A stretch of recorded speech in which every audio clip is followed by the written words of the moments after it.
Okay, thank you very much. And today we're here to discuss at the cabinet meeting critical domestic policy issues. I'd like to basically provide you with an update as to how we're doing for the American people, and we're doing a lot of great things. The unemployment rate is at a almost 17-year low.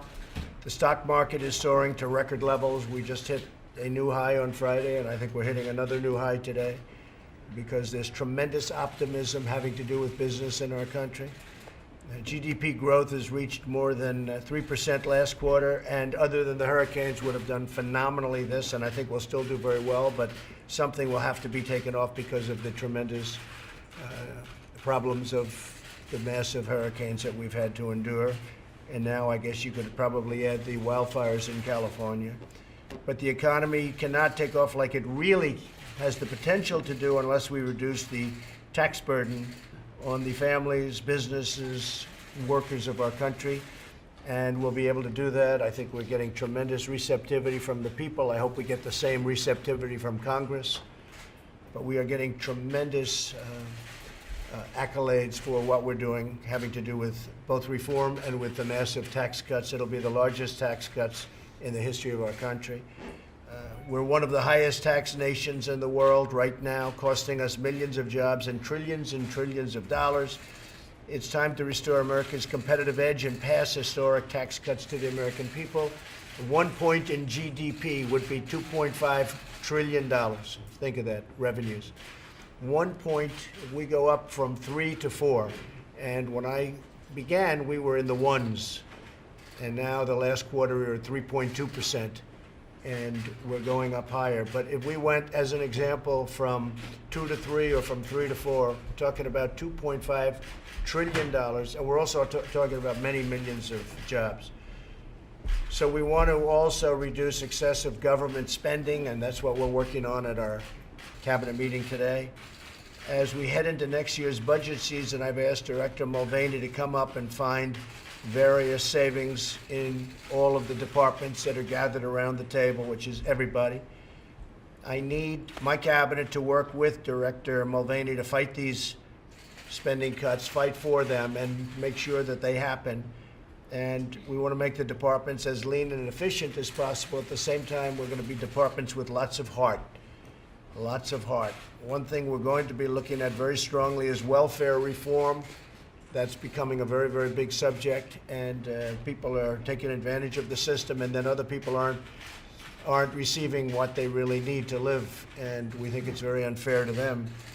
But some people are really taking advantage of our system from that standpoint, and we are going to be looking very, very strongly, therefore, at welfare reform. It's going to be a very big topic under this administration, and it started already, and we have a lot of recommendations that we're going to be making, and you'll be hearing about them very shortly. The other thing we're doing that relates to people's lives is the prescription drug prices are out of control. The drug prices have gone through the roof, and if you look at the same exact drug by the same exact company, made in the same exact box and sold someplace else, sometimes it's a fraction of what we pay in this country. Meaning, as usual, the world is taking advantage of the United States. They're setting prices in other countries, and we're not. The drug companies, frankly, are getting away with murder. And we want to bring our prices down to what other countries are paying, or at least close, and let the other countries pay more, because they're setting such low prices that we're actually subsidizing other countries.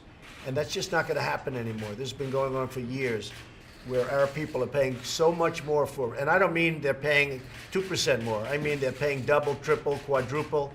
They're paying so much more that it's very unfair to the United States, as usual.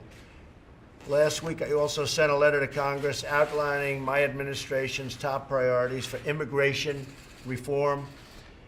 This was a bottom-up effort driven by dedicated law enforcement professionals, and they took a big oath to protect our nations. The Justice Department is doing a fantastic job on the border and with regard to immigration, more than anyone's ever seen before from a Justice Department. Thank you very much, Jeff.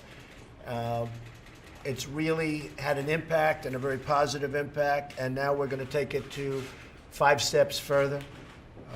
Our proposal closes dangerous loopholes and vulnerabilities that enable illegal immigration, asylum fraud, and visa overstays. The visa overstays are just, you're talking about numbers that nobody even knows what they are. They're so out of control. And we're going to take care of that. When you look at what's going on in Mexico, Mexico is having a tough time right now in terms of crime. More than ever, we need the wall. We have drugs pouring through on the southern border. They're literally pouring through, and we have to have the wall. We're going to have the wall. But if you look at just what's happening on the other side of the border with the tremendous crime and the tremendous problems going on, we have a very good relationship with Mexico, but there are a lot of problems, and we don't want the drugs, and we don't want the crime, and we need the wall. Crucially, we've asked Congress to ensure that any proposed immigration reform ends chain migration. One person comes in and then brings everybody in his family in with him or her. And we have to end chain migration, which is critical for creating a system that puts American workers and the American taxpayer first. Last Thursday, I proudly nominated Kirstjen Nielsen to serve as Secretary of Department of Homeland Security. I urge the Senate to quickly confirm this really tremendously qualified nominee. And I also asked for my other nominees. We have approximately half the number of nominees confirmed by the Senate because, frankly, the Democrats have terrible policy, terrible, and they're very good at really obstruction. And one thing they do well, their policy's no good, and I'm not even sure they're very good politicians because they don't seem to be doing too well. That could be because of their bad policy. But they're great at obstruction. And we have half the nominees that President Obama had at this time, which is very unfair. They're taking everybody right out to the final moment, in many cases confirming them with tremendous majorities. But they're bringing them out purposely. They're bringing them right down to the final. We have people that are totally qualified. They're going to pass, but they're going to have to wait a long time because it's total obstruction. I can say the same thing with our judicial nominees, our judges. We have some of the most qualified people. The Wall Street Journal wrote a story about it the other day, that this is some of the most qualified people ever, and they're waiting forever online. And it shouldn't happen that way. It's not right and it's not fair.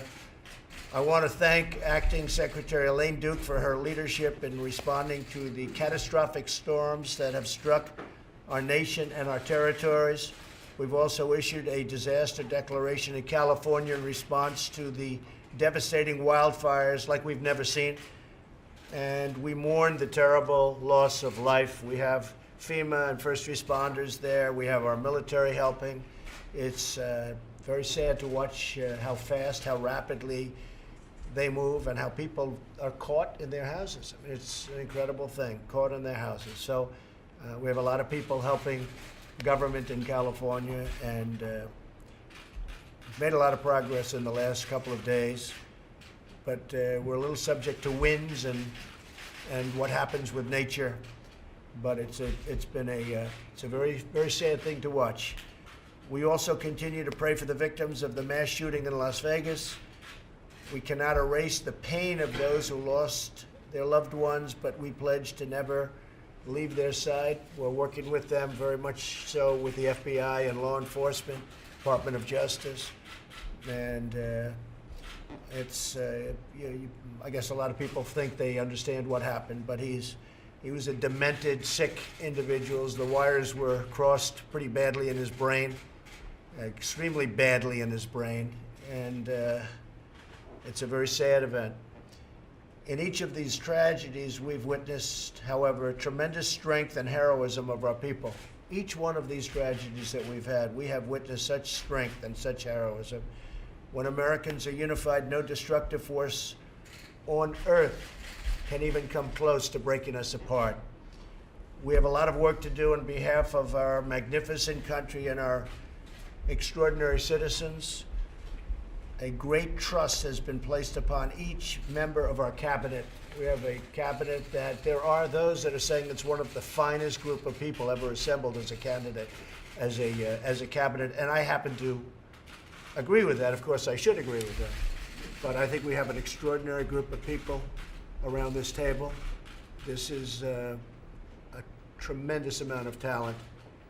And I wouldn't say I was necessarily looking to be politically correct, although I ended up being politically correct because that was the right thing to do in every sense of the word. However, we have just gotten really, really great people. I'm very proud of them.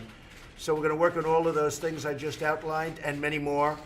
You know, we have the Iran deal that right now is being studied, and I think a lot of people agreed with what I did. I feel strongly about what I did. I'm tired of being taken advantage of as a nation. This nation has been taken advantage of for many, many years, for many decades, frankly, and I'm tired of watching it. But the Iran deal was something that I felt had to be done, and we'll see what phase 2 is. Phase 2 might be positive, and it might be very negative.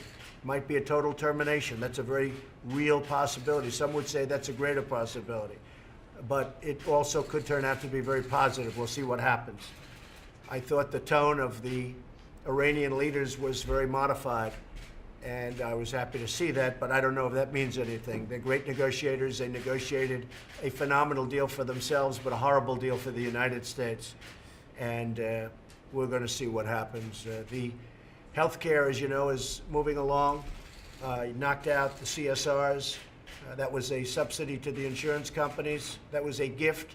That was, frankly, what they gave the insurance companies. Just take a look at their stocks. Take a look at where their stock was when Obamacare was originally approved and what it is today. You'll see numbers that anybody, if you invested in those stocks, you'd be extremely happy.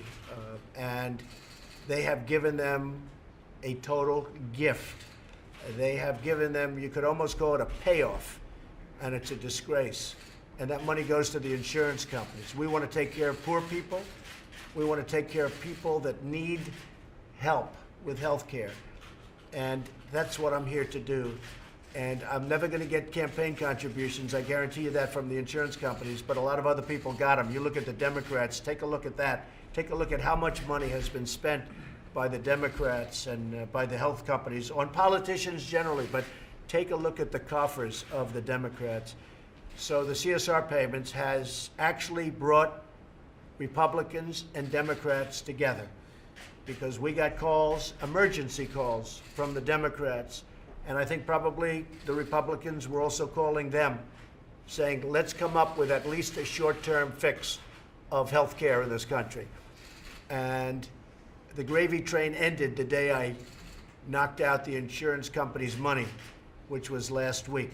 Hundreds of millions of dollars a month handed to the insurance companies for very little reason, believe me. I want the money to go to the people. I want the money to go to poor people that need it. I want the money to go to people that need proper health care, not to insurance companies, which is where it's going. As of last week, I ended that. So we have a lot of interesting things to do. I'm meeting with Mitch McConnell in a little while for lunch. I think we're going to say a few words on the steps after that. I know you won't have any questions. And pretty much that's it. Enjoy yourselves, folks, and I'll see you out there with Mitch McConnell. Thank you very much. Mr. President, Okay, do you thanks, approve of everyone. Steve Bannon's war on Thank you. Mitch McConnell and the Thank you, Republican John. establishment? Well, Steve is very committed. He's a friend of mine, and he's very committed to getting things passed. I mean, look, I have, despite what the press writes, I have great relationships with actually many senators, but in particular with most Republican senators. But we're not getting the job done. And I'm not going to blame myself, I'll be honest. They are not getting the job done. We've had health care approved, and then you had a surprise vote by John McCain. We've had other things happen, and they're not getting the job done.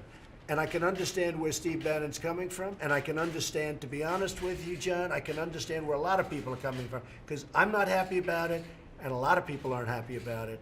We need tax cuts. We need health care. Now, we're going to get the health care done.